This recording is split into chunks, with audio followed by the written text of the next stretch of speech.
হাসিনা সরকারের দুর্নীতিতে অর্থনীতির রসাতলে মাথাপিছু ঋণ 1,09,000 টাকা। রূপপুর কাণ্ডে দুর্নীতির অভিযোগ খতিয়ে দেখার আহ্বান টিআইবির, সরকারকে কঠোর হওয়ার তাগিদ।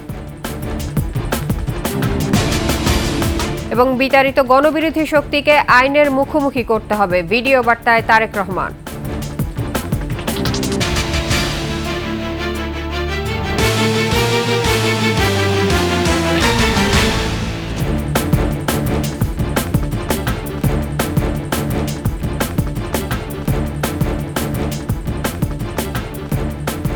শুনছিলেন ফার্স্ট সিকিউরিটি ইসলামী ব্যাংক পিএলসি সংবাদ শিরোনাম। আমন্ত্রণ সকালের 21 সংবাদে, আপনাদের সঙ্গে থাকছে ইসরাত জাহান।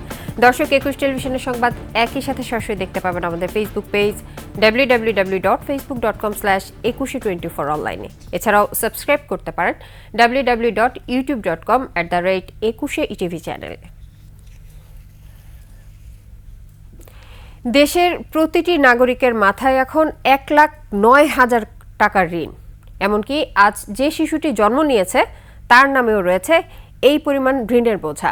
দেশের নাগরিকদের ঋণে জর্জরিত করে গেছে ক্ষমতাচ্যুত হাসিনা সরকার। আর এসবই হয়েছে কথিত উন্নয়নের অজুহাতে। গেল 15 বছরে দেশি বিদেশি উৎস থেকে 18.5 লাখ কোটি টাকা ঋণ করেছে বিদায়ী হাসিনা সরকার। আকবর হোসেন সুমনের রিপোর্ট। ঋণ করে ঘি খেয়েছে ক্ষমতাচ্যুত হাসিনা সরকার, তবে দেশের বেজেছে 12টা। ভয়াবহ ঋণের ফাঁদে দেশ। অর্থনৈতিক সম্পর্ক বিভাগের তথ্যের দিকে নজর দিলে যে কারো চোখ কপালে উঠবে। 2009 সালের জানুয়ারিতে যখন শেখ হাসিনা সরকার দায়িত্ব নেয়, তখন দেশি বিদেশি ঋণের স্থিতি ছিল 2,76,830 কোটি টাকা। মাত্র 15 বছরের ব্যবধানেই সেই ঋণ এখন প্রায় 18,50,000 কোটি টাকা। উন্নয়নের নামে ক্ষমতাচ্যুত হাসিনা সরকার প্রতিটি নাগরিকের মাথায় চাপিয়েছে 1,08,800 টাকার ঋণ। লোনের টাকাগুলোকে শিফন করে বিদেশি ব্যাংকে নেওয়া হয়েছে। তো আসলে এসব তদন্ত করে বের করে যেসব কোম্পানি তাদেরকে হেল্প করছে, ফরেন কোম্পানি, এইসব কোম্পানিকে আসলে কোর্টে নেওয়া উচিত বা আইনের মুখোমুখি করে এইসব লোন আমাদের পরিশোধ করা উচিত না। চোরেরা চুরি করে নিচ্ছে দেখি তো আজকে বোঝা যায় না। টাকা দিছে এখানে, ডলার পাঠাইছিল ওখানে, ডলার শর্ট হয়ে গেছে, এটা দেশ অর্থনৈতিক অবস্থা দূর হয়ে গেছে, এটা তো আর কেউ বলার অপেক্ষা রাখে না। জাতির ঘাড়ে চাপিয়ে দেয়া এই ঋণের 10,35,000 কোটি টাকা নেওয়া হয়েছে দেশীয় উৎস থেকে, আর বিদেশি বিভিন্ন উৎস থেকে বিদায়ী হাসিনা সরকার নিয়েছে প্রায় 8,14,000 কোটি টাকা। অর্থ বিভাগের তথ্য বিশ্লেষণে দেখা যায় 2017 সালের ডিসেম্বরেও দেশি ঋণের স্থিতি ছিল 3,20,272 কোটি টাকা। কিন্তু 6 বছরের ব্যবধানে দেশীয় উৎসের এই ঋণও বেড়ে 3 গুণ হয়েছে। ঋণ পরিস্থিতি যেসব উদ্দেশ্যে নেওয়া হয়েছে ঋণ, সেইসবের অনেক ক্ষেত্রে মনে হচ্ছে যে একটা গোষ্ঠী স্বার্থ প্রাধান্য পেয়েছিল। এখানে একটা লুটপাটের অথবা দুর্নীতির একটা বড় উদ্দেশ্য ছিল, এবং সেখান থেকে পরিত্রাণ পেতে হলে আমাদের কিন্তু এখন একটা প্রকৃত বাস্তবতার একটা অ্যাসেসমেন্ট দরকার, এবং সেই অ্যাসেসমেন্টের উপর বেস করে নেক্সট কোর্স অফ অ্যাকশনটা ঠিক করা দরকার। কর্ণফুলী টানেল, রূপপুর পারমাণবিক বিদ্যুৎ কেন্দ্র, এলিভেটেড এক্সপ্রেস ওয়ের পাশাপাশি রেল ও বিদ্যুৎ খাতে ভারত, চীন, রাশিয়া সহ বিভিন্ন দাতা সংস্থা ও দেশের কাছ থেকে ঋণ নিয়েছে বিদায়ী হাসিনা সরকার। এমনকি পদ্মা সেতু নিজের টাকায় করার দাবি করলেও সেটিও হাসিনা সরকার করেছে দেশি বিদেশি ঋণেই। বিশাল পরিমাণের ঋণ, সেটা বিভিন্ন প্রকল্পের আওতায় আনা হয়েছে, এবং মেগা প্রকল্পের নামে অনেক এই ধরনের ঋণগুলো নেওয়া হয়েছে, দেশি বিদেশি সবকিছু মিলিয়ে। এখন সমস্যাটা হচ্ছে যে অনেক প্রকল্প কিন্তু সত্যিকার অর্থে আমরা দীর্ঘদিন ধরেই বলছি, বিভিন্ন ভাবেই বলেছি যে এগুলোর এইসব প্রকল্পের অনেকগুলি প্রপার ফিজিবিলিটি স্টাডি নাই। অভ্যন্তরীণ উৎস থেকে নেয়া ঋণের বড় অংশই ক্ষমতাচ্যুত হাসিনা সরকার নিয়েছে বাংলাদেশ ব্যাংক থেকে টাকা ছাপিয়ে। এতে বাজারে অর্থের সরবরাহ বেড়েছে, কমেছে টাকার মান, বাড়ছে জিনিসপত্রের দাম। আকবর হোসেন সুমন, 21 টেলিভিশন, ঢাকা। রূপপুর পরমাণু বিদ্যুৎ কেন্দ্র নির্মাণে দুর্নীতির অভিযোগ খতিয়ে দেখার তাগিদ দিয়েছেন টিআইবির নির্বাহী পরিচালক ডক্টর ইফতেখারুজ্জামান। বলেছেন, দুর্নীতি নির্মূলে অন্তর্বর্তী সরকারকে কঠোর হতে হবে। গ্লোবাল ডিফেন্স কর্পের অনুসন্ধানী প্রতিবেদন অনুযায়ী রূপপুর প্রকল্প থেকে শেখ হাসিনা ও পরিবারের সদস্যরা প্রায় 60,000 কোটি টাকা লুটপাট করেছেন। বিস্তারিত মেহেদী হাসানের রিপোর্টে। 2008 সালের নির্বাচনে নিরঙ্কুশ সংখ্যাগরিষ্ঠতা লাভের পর ক্ষমতাসীন হয়েই অনেকগুলো মেগা প্রকল্প হাতে নেয় সদ্য ক্ষমতাচ্যুত শেখ হাসিনা সরকার। গত 16 বছরে বাস্তবায়ন হয়েছে বেশ কটি প্রকল্প, নির্মাণাধীন কয়েকটি। তবে এসব মেগা প্রকল্পের সবগুলোরই ব্যয় ধরা হয় অস্বাভাবিক, প্রতিযোগিতাপূর্ণ দরপত্রও হয়নি। অভিযোগ রয়েছে জনগণকে উন্নয়নের সবক দিয়ে এসব মেগা প্রকল্প থেকে বিপুল অর্থ হাতিয়ে নিয়েছে শেখ হাসিনা, তার পরিবারের সদস্য এবং ঘনিষ্ঠ সহযোগীরা। এর মধ্যে সবচেয়ে ব্যয়বহুল প্রকল্প রূপপুর পারমাণবিক বিদ্যুৎ কেন্দ্র। গ্লোবাল ডিফেন্স কর্পের প্রতিবেদন বলছে এ প্রকল্পে ব্যয় $12.65 বিলিয়ন, যা প্রয়োজনের তুলনায় অনেক বেশি। এ প্রকল্প থেকে শেখ হাসিনা ও তার পরিবারের সদস্যদের পকেটেই গেছে $5 বিলিয়ন, বাংলাদেশি মুদ্রায় প্রায় 60,000 কোটি টাকা। এদিকে একই সময় ভারতের তামিলনাড়ুতে প্রায় সমসক্ষমতার একটি পরমাণু বিদ্যুৎ কেন্দ্র নির্মাণ করেছে রাশিয়ান রোসাটম। ব্যয় হয়েছে $6.7 বিলিয়ন। বাংলাদেশের মানদণ্ডে, বাংলাদেশের প্রেক্ষিতে এই ধরনের বিশাল দুর্নীতির অভিযোগ এর আগে উত্থাপিত হয়েছে বলে আমাদের জানা নেই। অনিয়ম হয়েছে এই প্রকল্পে, সেটা নিয়ে কোনো সন্দেহ নেই, কিন্তু যে ধরনের তথ্য প্রকাশিত হয়েছে সেটি কতটুকু যথার্থ সেটাও দেখার বিষয় আছে। কিন্তু যা প্রকাশিত হয়েছে সেটা যদি সঠিক হয় তাহলে এটা বিশাল যে সম্পদ পাচার হয়েছে, আত্মসাৎ হয়েছে রাষ্ট্রীয় সম্পদ, শুধু তাই নয়, এর বিনিময়ে কিন্তু রাষ্ট্রকে, আমাদেরকে, জনগণকে যুগ যুগ ধরে বোঝাটা বইতে হবে। 2013 সালে শেখ হাসিনার রাশিয়া সফরে তার সঙ্গী ছিলেন পুত্র সজীব ওয়াজেদ জয় ও ভাগ্নি টিউলিপ সিদ্দিক।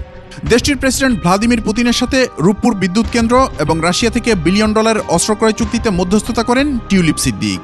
এরপর মালয়েশিয়ার ব্যাংকে রক্ষিত বিভিন্ন রাশিয়ান ফান্ড থেকে $5 বিলিয়ন শেখ হাসিনা ও তার পরিবারের সদস্যদের বিভিন্ন ব্যাংক অ্যাকাউন্টে স্থানান্তরে সহায়তা করে রূপপুর প্রকল্প বাস্তবায়নকারী রাশিয়ান কোম্পানি রোসাটম।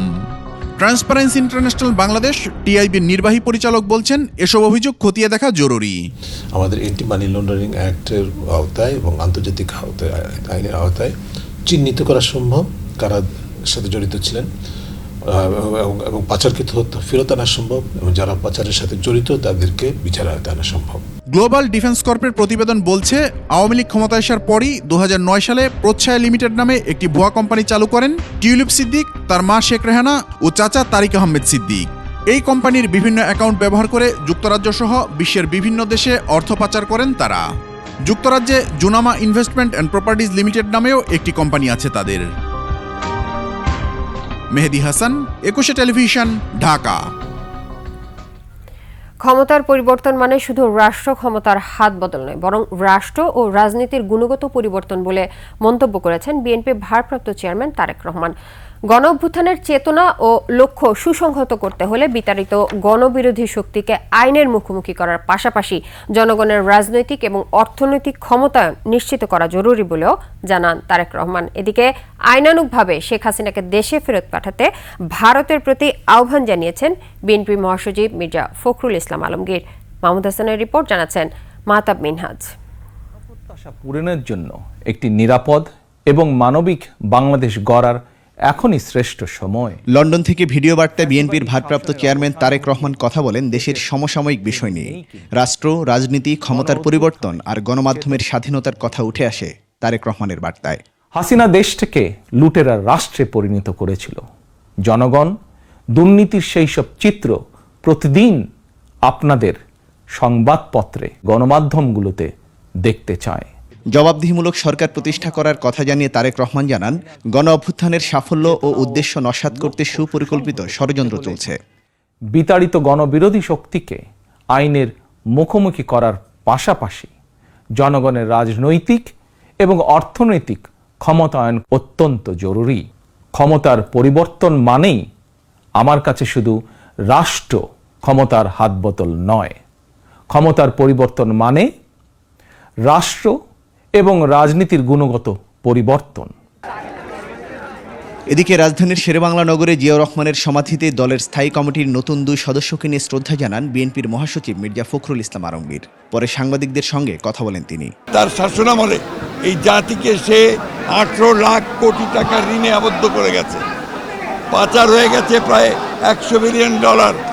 সেই জাতিকে দুঃশাসন এবং সমস্ত কিছু ইনস্টিটিউশন, প্রতিষ্ঠানগুলোকে ভেঙে দিয়েছে। সেই ব্যক্তিকে আজকে এইভাবে ভারতে আশ্রয় দিয়ে ভারত তার যে কমিটমেন্ট টুয়ার্ডস ডেমোক্রেসি, এটা ভারত রক্ষা করেছে বলে মনে হয় না। আমাদের তাই আহ্বান থাকবে ভারতের কাছে যে আপনারা তাকে আইনানুগভাবে আইনের কাছে বাংলাদেশের সরকারের কাছে তুলে দেন এবং দেশের মানুষ যে সিদ্ধান্ত দিয়েছে সেই সিদ্ধান্ত হচ্ছে তার বিচার করা, সেই বিচারের সম্মুখীন তাকে হতে দেন। অবসরপ্রাপ্ত মেজর হাফিজ জানান, সংগ্রামের শুরু করেছিল বিএনপি, বৈষম্য বিরোধী আন্দোলন চূড়ান্ত দিকে নিয়ে গেছে। আগামী দিনগুলোতে বাংলাদেশের যেন গণতন্ত্র কেউ ব্যাহত না করতে পারে, সাধারণ মানুষের মানবাধিকারকে কেউ যেন লঙ্ঘন করতে না পারে, সেজন্য বিএনপি এবং ছাত্র জনতা, সর্বস্তরের জনতা আমরা একসাথে কাজ করব। খালেদা জিয়ার স্বাস্থ্য প্রসঙ্গে কথা বলেন স্থায়ী কমিটির সদস্য AZM জাহিদ হোসেন। দেশনেত্রী বেগম খালেদা জিয়া এই মুহূর্তেও এবার কেয়ার হসপিটালে চিকিৎসাধীন আছেন। আপনারা দেখতে পাবেন কখন, কোথায়, কোন দেশে উনি চিকিৎসার জন্য যাবেন, কারণ উনি তো অসুস্থ। ওনার তো যাওয়ার মতো, ফ্লাই করার মতো যে সুস্থতা, সেটি মেডিকেল বোর্ড যখন ফিল করবে, পরামর্শ দিবে, তখনই যাওয়ার ব্যাপারে সিদ্ধান্ত হবে। প্রেস ক্লাবের সামনে এক অনুষ্ঠানে বিএনপির চেয়ারপারসনের উপদেষ্টা জয়নুল আবেদিন ফারুক সহ অন্য নেতারা গণহত্যার দায়ে শেখ হাসিনার বিচার দাবি করেন। আওয়ামী লীগকে বিশ্বাস করা যাবে না, তাই তাড়াতাড়ি যত দ্রুত সম্ভব অন্তত কিনা স্বৈরাচারিণী শেখ হাসিনাকে দেশে এনে বিচারের আওতা আনা হোক। ছাত্র জনতার অভ্যুত্থানে নিহতদের প্রতি শ্রদ্ধা জানাতে আলোকচিত্র প্রদর্শনী ও শোকসভার আয়োজন করে ছাত্রদল। মাহতাব মিনহাজ, একুশে টেলিভিশন, ঢাকা। টানা 16 বছর ক্ষমতায় থাকা শেখ হাসিনা সরকারের প্রথম আমলে পররাষ্ট্রমন্ত্রী, পরে শিক্ষামন্ত্রী এবং সমাজ কল্যাণ মন্ত্রণালয়ের দায়িত্বে ছিলেন ডাক্তার দীপু মনি। এই সময় অঢেল অবৈধ সম্পদের মালিক বনে যান চাঁদপুরের সাবেক এই সংসদ সদস্য। নিজ এলাকায় মেঘনা নদী থেকে অবৈধ বালু উত্তোলন থেকে শুরু করে খাস জমি দখল সবই নিয়ে আসেন নিজের আর স্বজনদের দখলে। দীপু মনির গ্রেফতারে এলাকায় হয় মিষ্টি বিতরণ। চাঁদপুর প্রতিনিধির সহায়তা আফসানা নীলা রিপোর্ট। আওয়ামী লীগ সরকারের 4 মেয়াদের 3 মেয়াদে ভিন্ন 3 মন্ত্রণালয়ের মন্ত্রী ছিলেন দীপু মনি। মন্ত্রী থাকা অবস্থায় তিনি ও তার ভাই ডাক্তার জাওয়াদুর রহিম ওয়াদুদ টিপু বিভিন্ন বিতর্কের জন্ম দেন। নিজে স্বজনসহ জড়িয়ে পড়েন নানান দুর্নীতিতে। স্থানীয়রা জানান, চাঁদপুরে অবৈধ বালু উত্তোলনের নেপথ্য মদতদাতা ছিলেন দীপু মনি। এ নিয়ে খোদ জেলা আওয়ামী লীগের নেতারাই বিভিন্ন সময়ে অভিযোগের আঙুল তুলেছিলেন দীপু ও তার ভাইয়ের দিকে। সরকারি নথি অনুযায়ী 2018 থেকে 2022 সাল এই 4 বছরেই দীপু মনির নির্বাচনী এলাকার 21টি মৌজা থেকে প্রায় 1337 কোটি টাকার বালু তোলা হয়, যার 1 পয়সাও পড়েনি সরকারি কোষাগারে।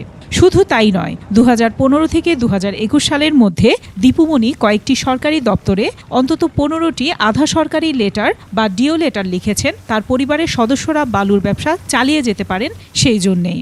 আজকে উনি বালিকাকা সেলিম, আজকে টিপুনগর, দীপুনগর আজকে যেভাবে সৃষ্টি করেছেন, আজকে চাঁদপুর নগর তার মধ্যে দিয়ে তা হারিয়ে গেছে। বিভিন্ন মহল্লা তার ভূমিদস্যু, চাঁদাবাজি।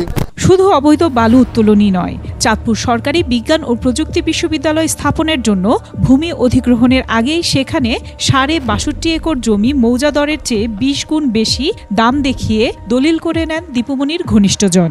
দীপুমনির ভাই টিপু এলাকার নাম বদলে রাখেন টিপুনগর। এই যে দীপুমনির গার্ডেনের নামে সে আমার বাড়ির থেকে বহু জায়গা দখল করছে, এখনো আমি জমি হারা।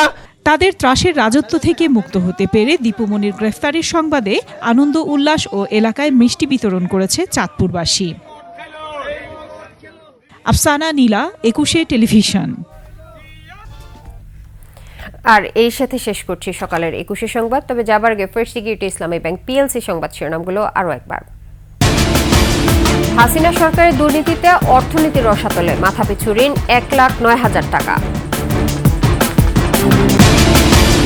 রূপপুর কাণ্ডে দুর্নীতির অভিযোগ খতিয়ে দেখার আহ্বান টিআইবির, সরকারকে কঠোর হওয়ার তাগিদ। এবং বিতাড়িত গণবিরোধী শক্তিকে আইনের মুখোমুখি করতে হবে, ভিডিও বার্তায় তারেক রহমান।